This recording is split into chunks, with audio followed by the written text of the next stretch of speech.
Welcome to the Convenient Solution. In this channel we provide ignou assignment solution which are also helpful in your exam preparation. If my videos are helpful to you, please like and subscribe to my channel. Question: discuss the focal arguments of realism and neo-realism. Answer: Realism. As a result of the developments, studies of realism and behavioralism acquired importance in international relations. Hans J. Morgenthau has been regarded as the first realist thinker who propounded realism as a theory for the study of international relations. Realism dominated the study of IR since the end of World War II.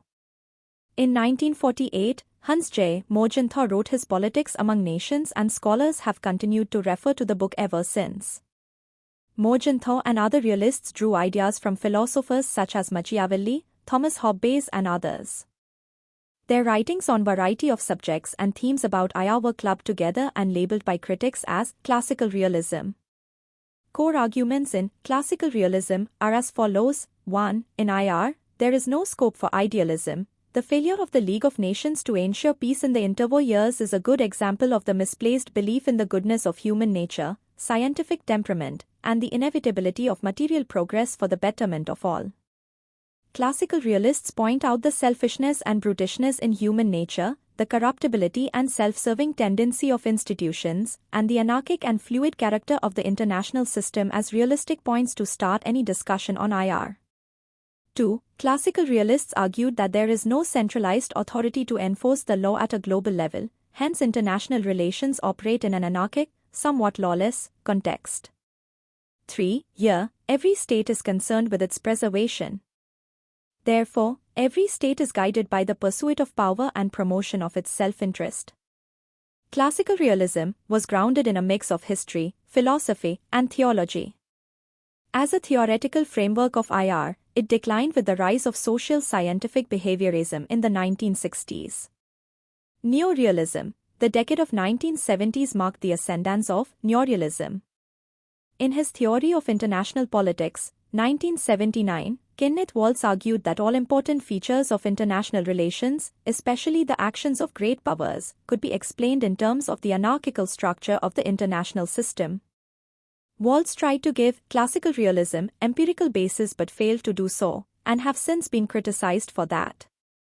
His neo-realism differed from the classical realism in two ways. 1. Waltz tried to give his ideas a scientific basis and drew some ideas from economics. While doing this, he tried to shed classical realism of its penchant to draw from history, sociology, theology and human nature. 2. In building their theory of international relations, classical realists considered variables such as domestic institutions, quality of diplomacy, the nature of statecraft, national morale and human nature. Waltz considered all of them as irrelevant in understanding IR. Core arguments of Waltz's theory of neo-realism are: I. States are unitary rational actors existing in a self-help system. They are all concerned above all else with their survival, and, equally important, they all operate with imperfect information. 2. Waltz makes an important statement: states are conditioned by the logic of the international system into similar patterns of behavior. 3. The trajectory of international relations is explained by the distribution of power across units, states, in the system.